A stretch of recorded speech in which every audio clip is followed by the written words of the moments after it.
So in this video I'm going to show you how to test a fuel pressure regulator. The fuel pressure regulator is on the fuel rail and it controls how much fuel is getting sent back to the tank on this return line right here. And it also kind of controls what is the fuel pressure on these fuel injectors on the rail right here. Okay, and the way it does it is it's done with a vacuum line off of the intake manifold. So as vacuum goes higher, the pressure in the rail goes down, and as vacuum goes lower, pressure goes up, which makes sense because vacuum is low during acceleration, and during acceleration is when we need more fuel.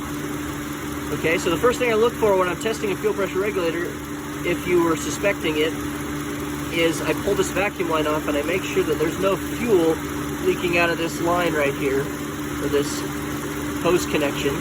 If there was, then what that means is the diaphragm on the inside of here has ruptured, and now your vacuum is sucking fuel into the intake manifold, which is going to cause a rich running condition.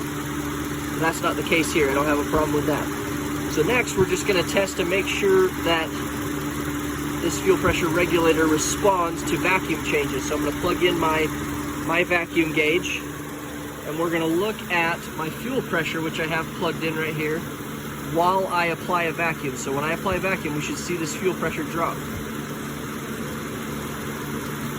which we do. And notice that the vacuum is holding, which proves that diaphragm inside that regulator is working. And then as I bleed off that pressure goes back up in the fuel rail. Okay, so that's how you test a fuel pressure regulator. If you were suspecting that maybe it was causing some sort of a drivability condition, there you go.